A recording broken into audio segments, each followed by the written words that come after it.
Welcome to week 6 of the Cozy Ugly collection, where we will be drawing a spoon and a fork to put on the table.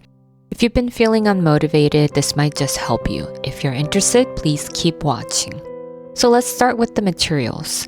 I'm using watercolor paper today, and I'm taping it down to the table first.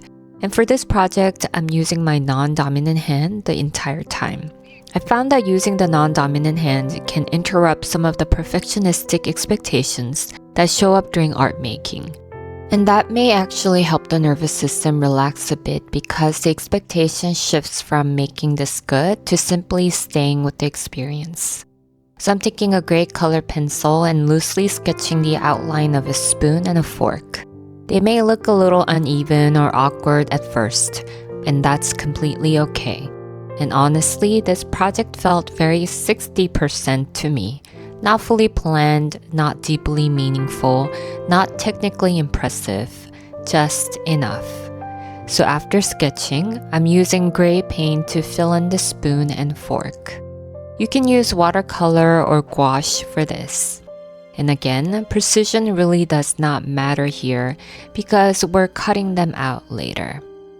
You can let the paint go outside the lines, you can leave streaks, you can make uneven brush marks. Sometimes nervous systems that are used to performance or pressure need repeated experiences of seeing that imperfection does not automatically create danger. And these tiny moments matter more than we think. Even though they are just a spoon and a fork, we forget that ordinary objects can still hold emotional meaning. Simple things still support us. Small things still matter. And once the paint dries, I'm using oil pastels to add scribbles and marks over the surface. I'm mainly using white, gray, and brown. I love using oil pastels for this because they create texture really quickly and they help the piece feel more playful and alive. You can scribble loosely, add little marks, layer colors, make messy lines. There's no correct way to do this part. Once there's already paint and marks on the page, there's less pressure to preserve perfection. The image already exists. Now we're just relating to it.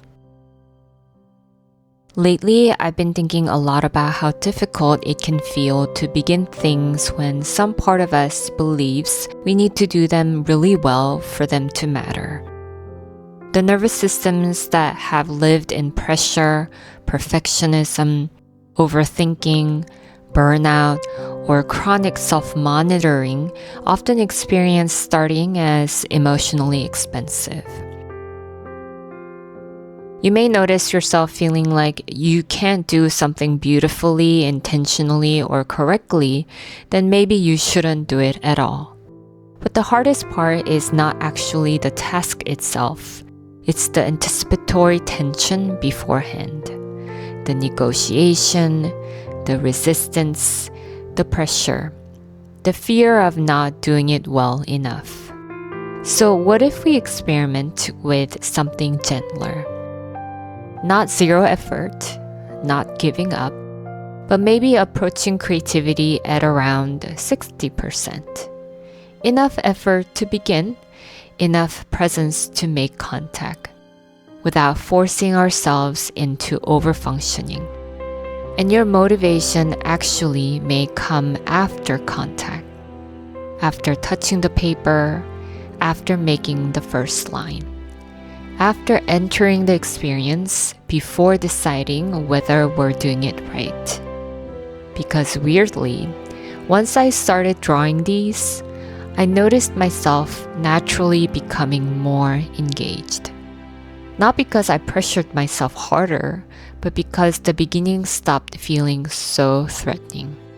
We often get so harsh on ourselves for not feeling inspired, energized, or emotionally ready before we begin. But often the nervous system needs the opposite. We need to teach the nervous system that simply staying with something gently for a few minutes helps the body settle enough to keep going. And that's very different from forcing yourself through pressure or criticism. It's more like giving yourself permission to enter slowly, to let the experience unfold instead of demanding immediate intensity from yourself. And that softer beginning is what allows creativity to feel possible again. And after that, I'm going back in with white paint to create little shiny areas on the spoon and fork. Just simple highlights, tiny reflective moments that help them feel metallic and dimensional.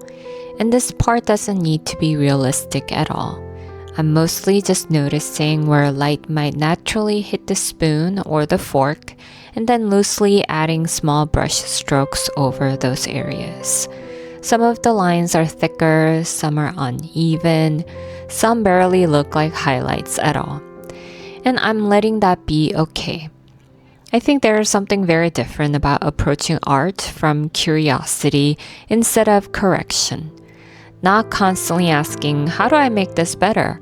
But instead asking, what happens if I just keep relating to what's already here? So I'm slowly layering little marks and paint strokes over the surface. And even though these are such ordinary objects, I notice they start feeling more alive through these tiny details. Not because they became perfect, but because I spent time with them. And maybe that matters too. The nervous system is not looking for intensity or transformation. Sometimes it's simply looking for gentle engagement, a moment of presence, a moment of staying connected to ourselves long enough to continue. Again, nothing precise, just enough. And as you can already tell, I cut them out. There's something about taking these messy, imperfect shapes and turning them into little objects that can now exist on the table. And even though this project was simple, I think that's part of why it felt comforting. It didn't ask me to perform, it didn't ask me to create something profound. It just asked me to stay present long enough to make contact with the experience. And that's enough to gently shift the nervous system out of shutdown or avoidance and into a little more movement. And now it's time to place them next to the egg dish and the placemat from the previous videos. Week by week, this collection becomes less about making good art and more about creating a visual world that feels gentle, imperfect, and lived in. Keep it cozy, keep it ugly. I'll see you next week.